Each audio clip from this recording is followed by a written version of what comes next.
Let's dive into Real Housewives of Miami. I'll just start. I think when I was trying to identify a theme for this episode, it seemed to be about privilege to me, and that's something that is commonly explored on these shows. But I thought it was interesting when we got to see Alexia going through the apartment, and it was too small, to this, to that, and we also saw that with Larsa and Marcus when they were exploring that at the dinner table, that very ghoulish dinner, and her talking about are we privileged? And Marcus was like, well, I didn't get on a plane until I was 16, but he's talking about I didn't get on a commercial flight because I know at first I was private. How is that possible? But yeah, no, the flip side, yeah. Yeah. And we saw that with Lisa as well when she was talking about the downgrade that they're going to have to do from a 20,000 square foot house to a 3,000 square foot apartment, which is still big. That is still very big. Yeah, I thought that was the most pronounced theme that we saw on this episode. Totally agree. One other thing that I thought was really interesting in terms of how they explored things more cinematically was at the party at Marysol's party at the end. I thought that they started with a very objective point of view. So it was very static shots from the point of view of an observer at this, and it slowly started closing into a more subjective point of view, and we got this transition where they were crossfading between shots of Guerdy as she is being overwhelmed, and it goes into a fully subjective up close shots, handheld shots following the action of Guerdy making the decision to leave the party. I thought that was just a really evocative choice that they made to present this scene that way. Those were the highlights for me in terms of how this episode was presented. Nice. I love this. Thank you so much. what were your highlights? I enjoyed the little clip of Marysol at the beginning explaining sort of her childless status and her sort of moment at 49 when she kind of realized that. I think those are the real that sort of character building, those real moments that's one that I'm really interested in learning about people. And so I thought that was really a nice touch. And she keeps it light, but it's clearly very serious, but she also keeps it light because that's her style. So I thought that was a nice little bit of information about her background. That relationship that she's got as a step parent, I thought was really warm and healthy. Marysol is someone that has a lot of unhealthy relationships, both externally and internally. So to see a seemingly very healthy one at home, it was a nice, welcome contrast. Totally. Yeah, exactly. Another little clip that I really appreciated, felt a little chilling, was I guess it was in the context of her having the medium come in, but it was a flashback to her mom giving a devastating read of Larsa, and I found that to be just she said, "You are very worried about men," and she's like, "Huh, what?" No, and she's like, and it's just repeated, "You're very worried about men." I'm just like, oh, that's succinct, beautiful. That was a little bit of that theater, that drama there. So I really appreciated that moment. Yeah, totally. It was a much more accurate read than the medium could have made. What other highlights did you have? My other one that I thought was very interesting was, so there's this whole thing about why Nicole's now the outcast of the group because she invited this woman who has a history with Marysol and Alexia, and so they believe that Nicole plotted this whole lunch to set them up, and so now she's cut. But really, it was Adriana who invited her and was the orchestrator of that. But Adriana's really backed off and now wants to be completely not connected to that, and is really concerned about it coming to light. turns out it doesn't matter. They still hate Nicole and don't. Yeah.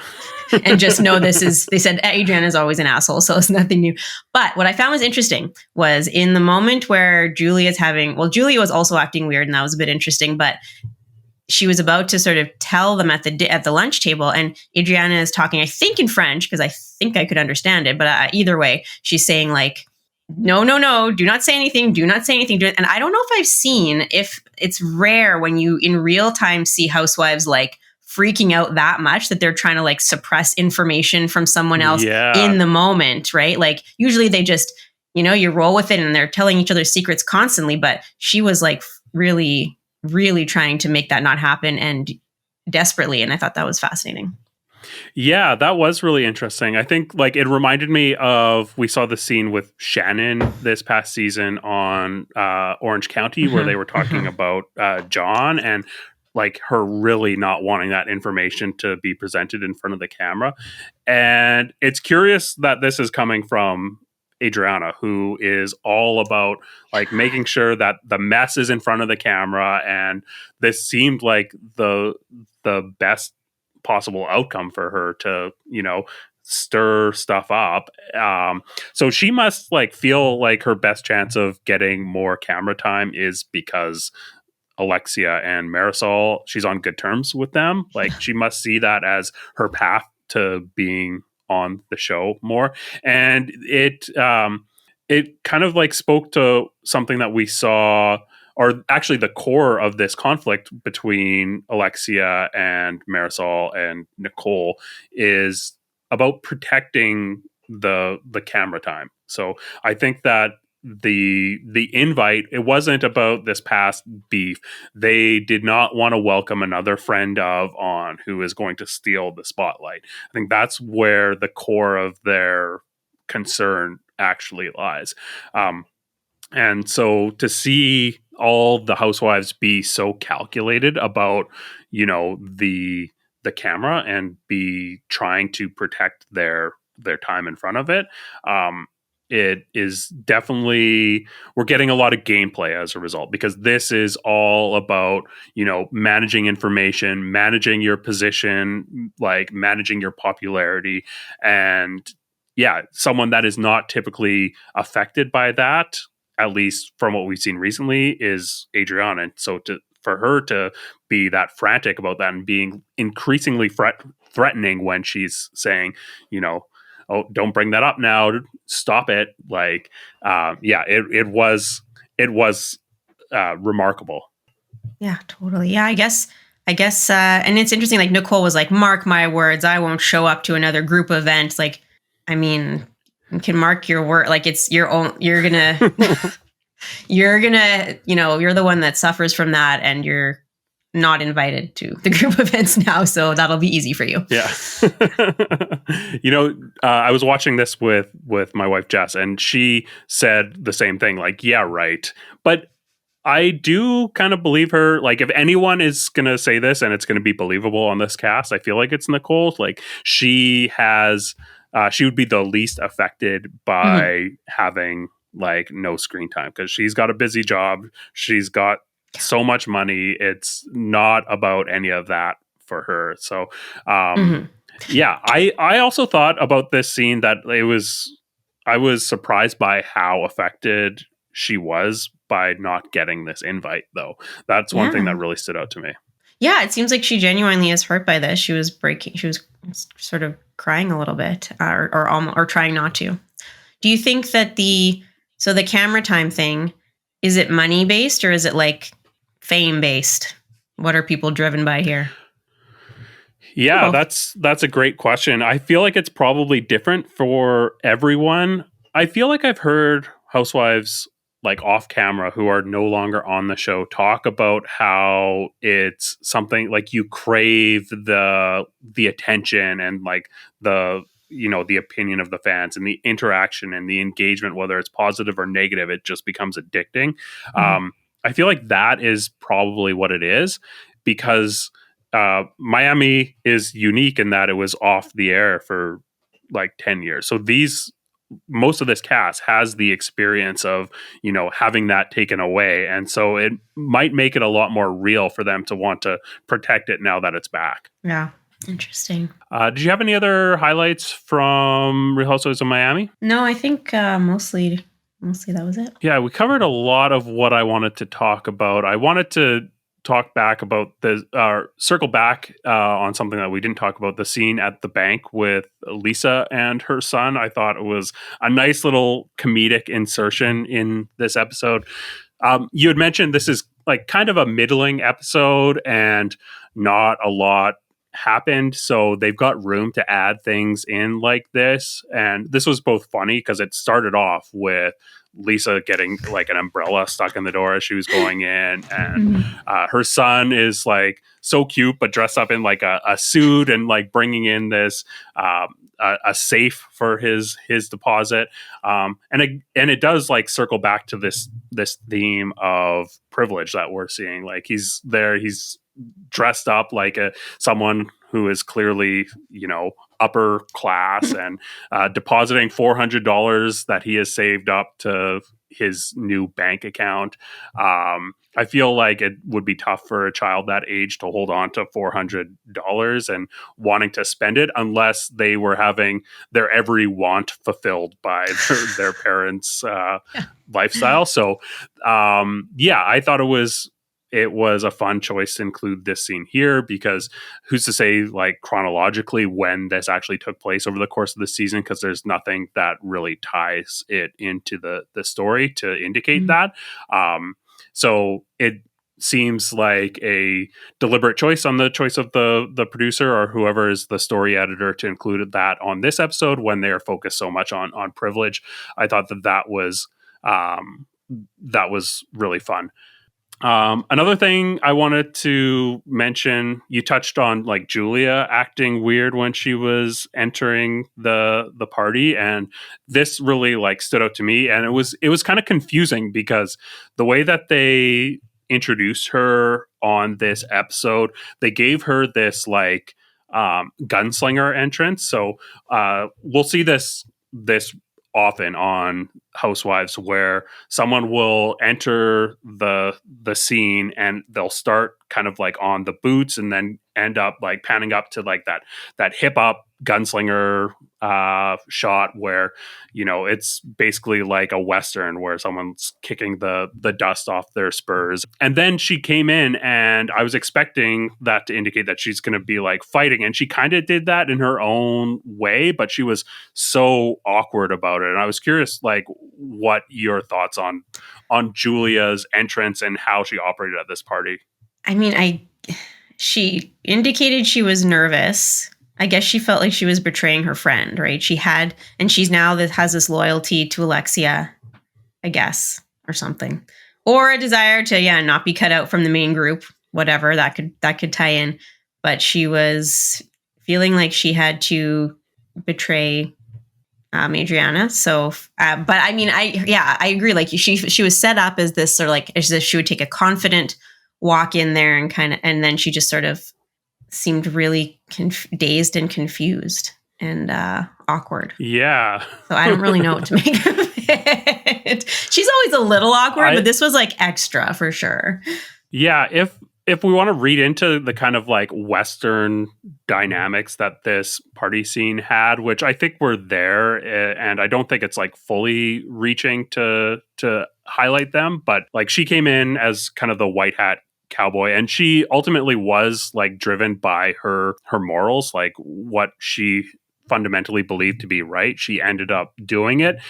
She just didn't do it with the confidence that I was expecting given the way that she was introduced. Also, I really loved that Kiki was wearing like a big flat brim black hat, like a bad guy from a Western, and she was there ready to stir up shit. The first thing we see her say is, is everyone invited to this party? Is everyone coming?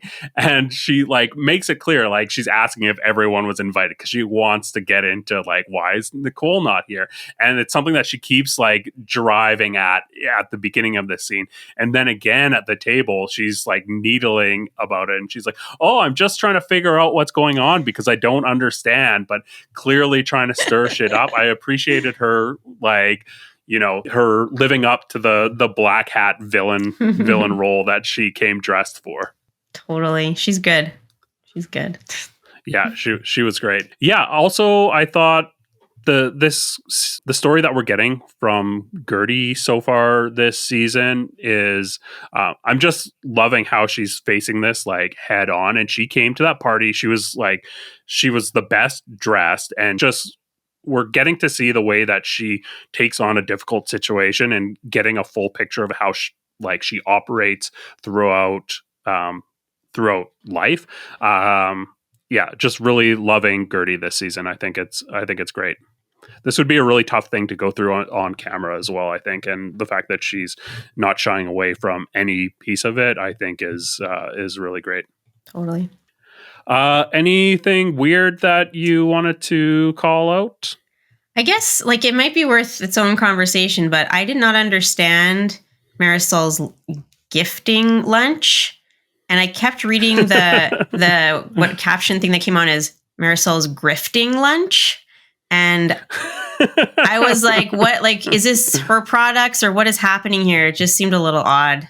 Like, she's like, I just want to have a lunch and give my friends all sorts of things. I just don't have a context for understanding that, but I'm suspicious. Yeah, it seemed like a pop-up market. Like, It was very, very strange. And Adriana was like, this is what Marysol does best. She uses her PR contacts to buy friends. And like, maybe that was what it was. She's lined up all this sponsorship and is just like handing out gifts. I thought that was really, really funny. To buy the friends that she already has on the show.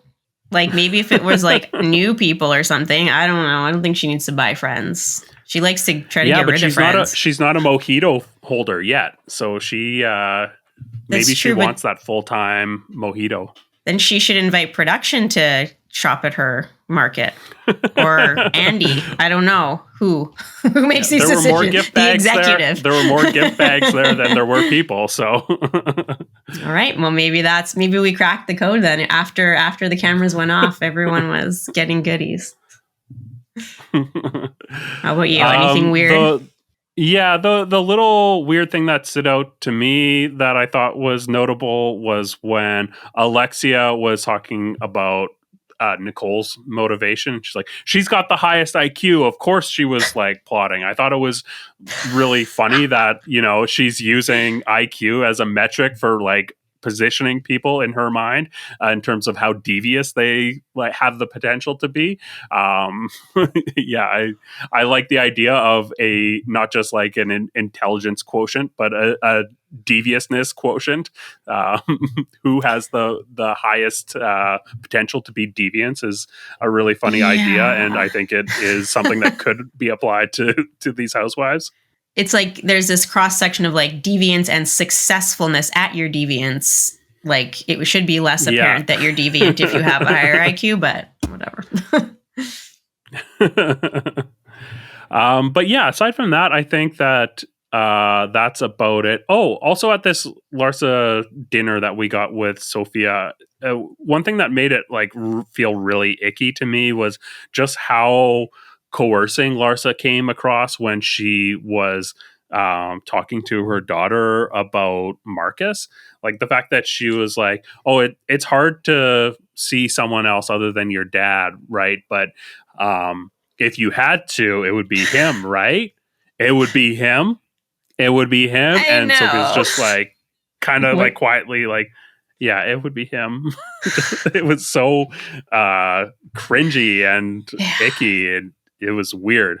Yeah, it all is. Are you still on the like it's a fake relationship thing? Like just gonna keep going? Yeah, I don't know. Like I did think that. I still kind of think that, but there's a little bit of a level of like cringiness to their interaction that seems almost authentic Like Yeah, you would be a bit more careful in how you presented yourself if it was fully a fake thing. So exactly. I don't know, TBD. Unless her IQ is just so high that she's like double tricked us. Yeah, there you go.